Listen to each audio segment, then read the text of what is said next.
हा रोड आहे एक शॉर्टकट जो की डायरेक्टली तुम्हाला मार्गतामानामध्ये नेईल. सरळ जायचं, मध्ये कुठे काय वळायचं नाही. जसं तुम्ही तवसाकडून याल तसं तुम्हाला हा रोड पकडून सरळ जायचंय. सांगायचं गेलं तर हा जो रोड आहे तो हल्ली 2-3 वर्ष आधी मला वाटते असा डांबर टाकून वगैरे चांगला केलेला आहे. नाहीतर पहिल्यांदा खूप डेंजर कंडिशन होती. बट रात्री कसं आहे, रानटी प्राण्यांचा वावर खूप जास्त आहे, म्हणजे रानगवी वगैरे आहेत. त्यामुळे मी तर म्हणेन की रात्री मॅक्स टू मॅक्स 7 किंवा 8 वाजेपर्यंत तुम्ही जा. ऑलरेडी रस्ता छोटा आहे आणि आता माझ्यामध्ये पाईपलाईन किंवा ती कुठली तरी लाईन टाकतात त्याचं काम चालू आहे. सो पूर्णपणे रस्ता आहे ना आता खणता येते बघा. म्हणजे जसं तुम्ही मार्गतामानातून आतमध्ये शिराल तशी तुम्हाला कंडिशन बघायला मिळेल. हा रोड देखील केलेला मध्यंतरी, पण आता परत पुन्हा त्या रोडला असे खड्डे पडलेले आहेत. तुम्ही चिपळूणकडून येत असाल आणि तुम्हाला वेळणेश्वरला जायचं असेल तर तुम्ही इकडून येऊन मार्गतामानातून हा एक फाटा लक्षात ठेवा मित्रांनो, इकडून तुम्ही सरळ आत जाऊ शकता. नमस्कार मित्रांनो, मी विनायक भाई तुम्हा सर्वांचं पुन्हा एकदा स्वागत करतो आपल्या हक्काच्या मराठवाडा युट्यूब चॅनलमध्ये. मित्रांनो, तुम्ही ह्याच्या मागची अपडेट बघितला असालच की आपण तळी टू चिपळूण अशी अपडेट दिली होती. सो आजच्या व्हिडिओमध्ये मित्रांनो आपण वेळणेश्वरला एक पर्यायी मार्ग तुम्हाला मी दाखवणार आहे. आता मी आहे बरोबर हेदवीमध्ये. सो हेदवीमधून डायरेक्टली हा जो रूट आहे तो डायरेक्टली मार्गतामानामध्ये बाहेर पडतो. तुम्हाला मोडकागरला वगैरे जाण्याची काय गरज नाही आहे. सो तो रूट कोणता आहे आणि त्या रोडची काय कंडिशन आहे ती तुम्हाला मी दाखवतो. सो व्हिडिओमध्ये मित्रांनो बनवून राहा, नक्कीच ही देखील व्हिडिओ तुम्हाला माहितीपूर्ण अशी ठरणार आहे. तर मित्रांनो, तुम्ही आता बघू शकता हा जो रोड आहे, हा रोड आला तवसाकडून इकडे जातो आपण आता गुहागरच्या दिशेने, मोडकागरच्या दिशेने किंवा मग वेळणेश्वरच्या दिशेने आपण जाऊ शकतो. आता आपण इकडून आलो हेदवीकडून म्हणजे तवसाकडून, आणि आता आपण चालू आहोत इकडे, म्हणजे इकडचा हा रोड आपल्याला स्ट्रेट पकडायचा आहे.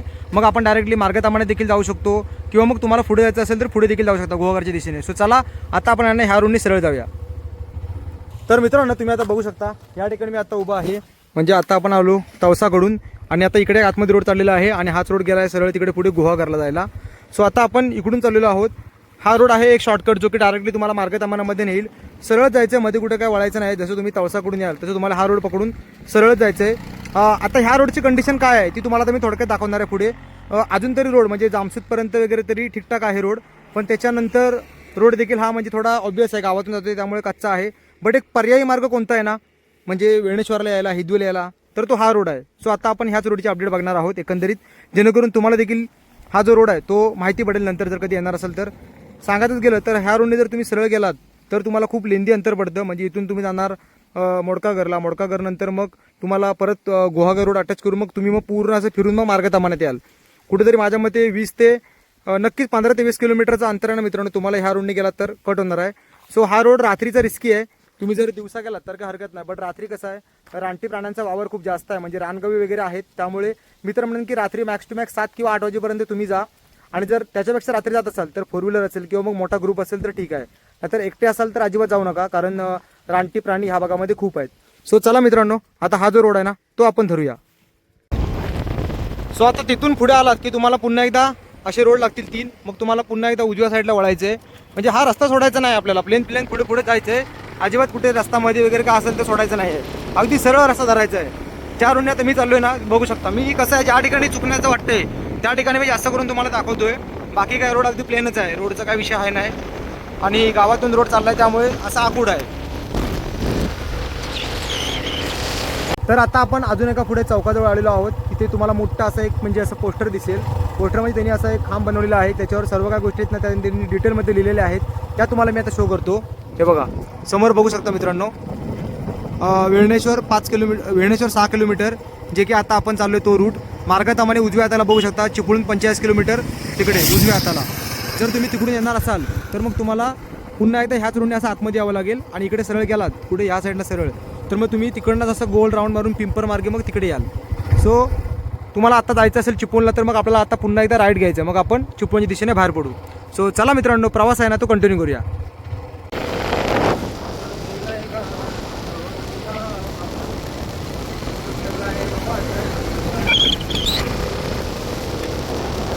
तर विशेष गोष्ट सांगायची गेली ना मित्रांनो ह्या रोडबद्दल, तर मी वेळणेश्वरला कॉलेजला होतो इकडेच, जे की इंजिनिअरिंग कॉलेज आहे वेळणेश्वरमध्ये. त्यावेळेला या रोडने आम्ही यायचा करायचो, तेव्हा रस्त्याची कंडिशन खूप बेकार होती, खूप म्हणजे अक्षरशः कंटाळा यायचा. हा संपूर्ण तुम्ही जो बघताय तो हा माळ आहे, त्याच्यानंतर मग पुन्हा एकदा गाव सेक्शन चालू होतो. आता आपण माळावर आहोत त्यामुळे हवा वगैरे खूप जोरात चालू आहे. सांगायचं गेलं तर हा जो रोड आहे तो हल्ली 2-3 वर्ष आधी मला वाटते असा डांबर टाकून वगैरे चांगला केलेला आहे, नाहीतर पहिल्यांदा खूप डेंजर कंडिशन होती. बट जर तुम्ही मार्गतामानातनं आतमध्ये येत आहे तर तुमच्यासाठी मित्रांनो हा एक रोड खूप सुंदर आहे, शॉर्टकट पण होतो आणि आपलं अंतर पण आहे ना बरंचसं कमी होतं, टायमिंग पण वाचतो. सो असे काही शॉर्टकट्स असतात ते मित्रांनो कोण ना कोणतरी आपल्याला सांगत असतो. तोच आपला पण एक प्रयत्न असणार आहे की आज मी तुम्हाला माझ्या व्हिडिओच्या माध्यमातून अशा काही गोष्टी आहेत ते दाखवणार आहे. कोकणात जर मित्रांनो आपले जे काही सबस्क्रायबर मंडळी असतात ते नेहमी फिरायला येत असतात, बट त्यांना कसं आहे काय काय गोष्टी असतात त्या जर माहिती असतील तर मग प्रॉपर ज्या गोष्टी आहेत ना त्या मग त्यांना पुढे पण करता येतात. सो त्यासाठीच आपला हा प्रयत्न आहे. तुम्ही आता बघू शकता, आता पूर्णपणे आपण माळावरनं खाली आलेलो आहोत आणि आता गाव सेक्शन चालू होईल. सर्व गावं आहेत, वाडे आहेत आणि हा असा आखूड रस्ता. तुम्ही आता मगाशी बघितलात गाडी सपकन अंगावर आली कारण रस्ता खूप आखूड आहे. सो अशा या गोष्टी आहेत. आता आपण तिथून जरा पुढे आलेलो आहोत. तुम्ही आता माझ्या उजव्या हाताला बघू शकता ऑलरेडी रस्ता छोटा आहे आणि आता माझ्यामध्ये पाईपलाईन किंवा ती कुठली तरी लाईन टाकतात त्याचं काम चालू आहे. सो पूर्णपणे रस्ता आहे ना आता खणता येते बघा. ही अशी लाईन आहे ना ती टाकण्याचं काम चालू आहे, त्यामुळे रस्ता पूर्णपणे असा खणलेला आहे बाजूने. सो दोन जर कुठल्या मोठ्या गाड्या आल्या तर मग थांबावं लागतं आपल्याला. बाईक असेल तर निघते. बट तुम्ही आता बघताय ना बाजूला, मी का म्हटलं रात्रीचं येऊ नये त्याचं कारण हेच आहे, आजूबाजूला पूर्ण घनदाट जंगल आहे. सो दिवसा एवढं काय वाटत नाही, बट रात्री जरा थोडं रिस्की होतं. आणि आम्ही जेव्हा कॉलेजला होतो त्यावेळेला अनुभव घेतलेले आहेत, रानगाव वगैरे बरेचसे बघितलेले आहेत या रूटला, त्यामुळे स्वतःला देखील पर्सनल अनुभव आलेला आहे मित्रांनो. सो म्हणून मी देखील सांगेन की रात्री तर तुम्ही प्रवास टाळाच. आणि जर कुठून लांबून येणार असाल इकडच्या काय गोष्टी बघण्यासाठी तर कसं आहे तुम्ही प्रवास टाळाच, कारण आपण एखाद्या भागामध्ये नवीन असतो, काय करायचं काय त्यावेळेला कळत नाही. सो कधी रात्रीचा प्रवास मित्रमंडळी टाळाच. बाकी जर तुम्ही बघाल तर वेळणेश्वर, गुहागर खूप सुंदर प्लेस आहेत मित्रांनो. गुहागर म्हणजे कोकणातला सगळ्यात लांबीचा समुद्रकिनारा आहे, त्यामुळे कोकणामध्ये गुहागर हे एक तेवढंच हॉटस्पॉट आणि तेवढंच महत्त्वाचं ठिकाण आहे. त्यामुळे आवर्जून मित्रांनो गुहागर, वेळणेश्वर ह्या भागामध्ये तुम्ही फिरायला या. हे बघा बघतायत ना पूर्णपणे आजूबाजूला अगदी घनदाट जंगल आहे. आता बघा रस्ता परत मोठा चालू झाला आहे, पण आता इकडे माझ्यामध्ये माती टाकले लेटेस्ट, त्यामुळे इकडे कदाचित ती जी केबल होती ती टाकून झाले की नाही झाले काय आयडिया नाही, पण हे बघा माती दिसते त्यामुळे इकडे तर झाली असावी. सो अजून इथून नाही म्हटलं तरी मार्गतामाने आहे 18 ते 20 किलोमीटर. सो टोटल मगाशी आपण बघितलं त्या पोस्टरपासून ते 45 किलोमीटर होते चिपळूण, बट इथून मार्गतामाने आता आहे आपण जिथून आहोत तिथून नक्कीच 20 किलोमीटर तरी आहे. सो चला आता एक थोडा घाट सेक्शन लागेल छोटा, मग आपण आबलोलीमध्ये एंट्री करू. आबलोली म्हणजे आबलोली थोडं पाठी राहिलं, बट तो आबलोलीचाच एरिया आहे. ज्या ठिकाणी आता आपण खाली उतरू ना तो एरिया.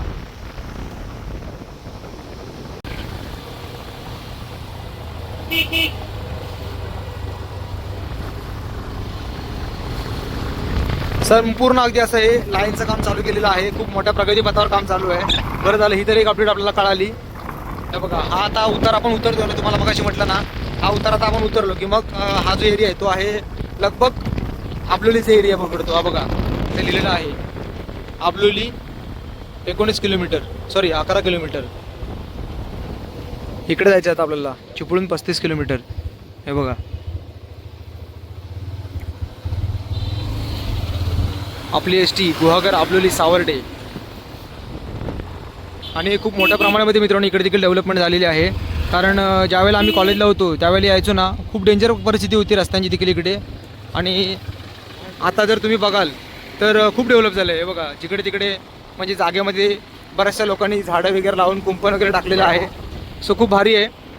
हे जे गावातले रोड आहेत ते मित्रांनो खूप कमी लोकांना माहिती असतात. आता ह्याच रोडने जर तुम्ही सरळ गेलात, सरळ आपण आता टर्न मारलो तो नाही म्हणत आहेत, सरळ जायचं तुम्ही डायरेक्टली तिकडे आबलोली बाहेर पडाल. आबलोलीतून मग तुम्हाला तिकडे माझ्या मते सावर्ड्यात वगैरे पण जाता येतं, बरोबर ना रे, सावर्ड्यात वगैरे पण जाता येतं आपल्याला.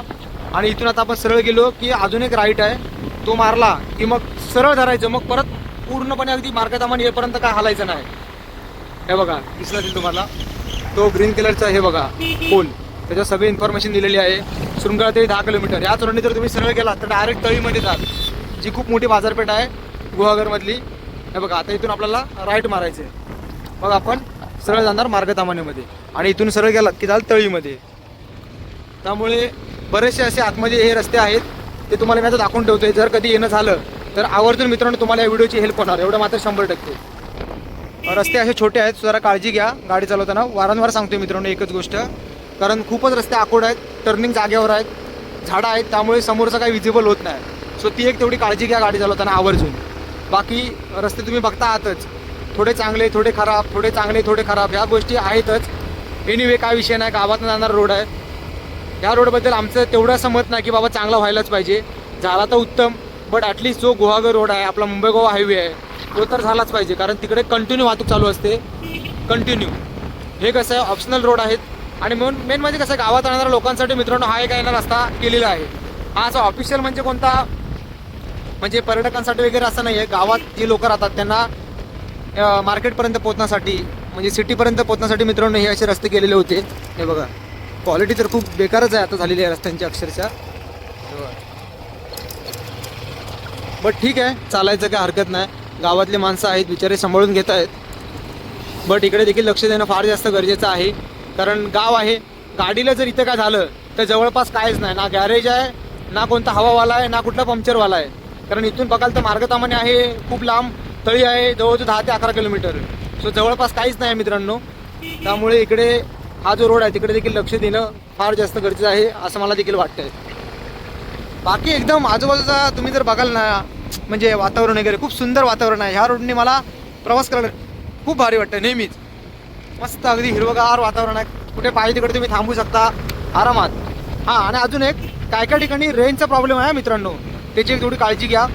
जर कॅश वगैरे जरा तुमच्याकडे कॅरी करा. काय खायचं वगैरे असेल वाटेल तुम्हाला हॉटेल्स वगैरे आहेत, पण तिकडे जीपे वगैरे काय चालेल की नाही याची गॅरंटी नाही. त्यामुळे कॅश कॅरी करा. कारण थोडं काय काय ठिकाणी रेंजचे इश्यू आहेत. ते बोलतात ना की भले रेंज नाही पण सुख मात्र 100% आहे. तसं काहीच मित्रांनो आहे. कोकण आपलं असंच आहे. कोकणात आलं की सगळे इंटरनेट वगैरे सगळं बंद, फक्त घ्यायचं ते सुख. मस्त संपूर्ण अगदी जंगल पसरलेलं आहे चारही साईडला. अरे वा, हे मंदिर देखील झालंय बऱ्यापैकी बांधकाम. हे जे तुम्ही मित्रांनो मंदिर बघताय ना, हे देखील ज्या वेळेला मी पाण्यात होतो त्यावेळेला काम चालू होतं आणि आता बघा बऱ्यापैकी काम झालेलं आहे. सो खूप डेव्हलपमेंट झालेली आहे. भारी वाटलं बघून. असं डेव्हलपमेंट होत राहू दे जेणेकरून गावातले जे लोक आहेत त्यांना या सर्व गोष्टींचा लाभ घेता येईल.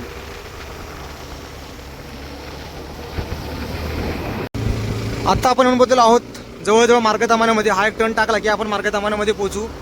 जसं मार्गतामानामध्ये आपण आतमध्ये शिरतो ना तिकडे यायला हेदवी साईडला वेणेश्वर साईडला यायला सुरुवातीचे म्हणजे अर्धा 1 ते 2 किलोमीटरचा जो रस्ता आहे ना तो खूप घाणेरडा आहे. तुम्ही आता बघत असालच.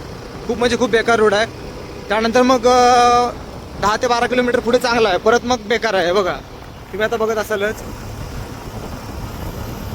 हे बघा हे असा रोड आहे सुरुवातीलाच. पण जसं तुम्ही मार्गतामानातून आतमध्ये शिराल तशी तुम्हाला कंडिशन बघायला मिळेल. हा रोड देखील केलेला मध्यंतरी, पण आता परत पुन्हा त्या रोडला असे खड्डे पडलेले आहेत. समोर तुम्ही आता बघत असाल आपण जॉईन झालेलो आहोत चिपळूण गुहागर रोडला, म्हणजेच मार्गतामान्यामध्ये. जरा थोडं इथे पुढे थांबतो आणि मग तुमच्याशी बोलतो. आता आपण आलेलो आहोत बरोबर बघू शकता चिपळूणला जाणार रोड म्हणजे चिपळूण गुहागर रोड आहे. आणि आता आपण येताना आलो ते इथून आतमध्ये आलो. जर तुम्ही चिपळूणकडून येत असाल आणि तुम्हाला वेळणेश्वरला जायचं असेल तर तुम्ही इकडून येऊन मार्गतामान्यातून हा एक फाटा लक्षात ठेवा मित्रांनो. इकडून तुम्ही सरळ आत जाऊ शकता ज्या रोडने आता आपण आलो. सो चला आपण आता पुन्हा एकदा चिपळूणच्या दिशेने निघूया. आणि ही अपडेट तर तुम्हाला मी काल दिलेली आहेच, तळी टू चिपळूण. सो आपण पुढे जाऊया आणि मग व्हिडिओचे एंड करूया. तर मित्रांनो डायरेक्ट आपण घरी आलो. मध्ये काही कुठे थांबलो नाही कारण ऊन पण जास्त होतं. सो एकंदरीत मित्रांनो आज आपण हेदवीपासून मार्गतामान्यामधला जो रूट आहे जो की शॉर्टकट रूट आहे तो कशा पद्धतीचा आहे ते मी दाखवण्याचा तुम्हाला प्रयत्न केलेला आहे. सो एकंदरीत नक्कीच तुम्हाला हा जो रूट आहे तो पुढे माहितीपूर्ण ठरेल, जेणेकरून ज्यावेळेला तुम्ही वेळणेश्वरला याल ते पण चिपळूण गुहागर रोड मार्गे त्यावेळेला तुम्ही त्या रोडचा वापर करू शकता. सो मित्रांनो तुम्हाला व्हिडिओ कशी वाटली कमेंट करून आवर्जून कळवा. कोकणातल्या अशाच नवीन व्हिडिओ बघण्यासाठी मला फॉलो करायला मात्र अजिबात विसरू नका. भेटू अशाच एका नवीन व्हिडिओमध्ये. तोपर्यंत काळजी घ्या.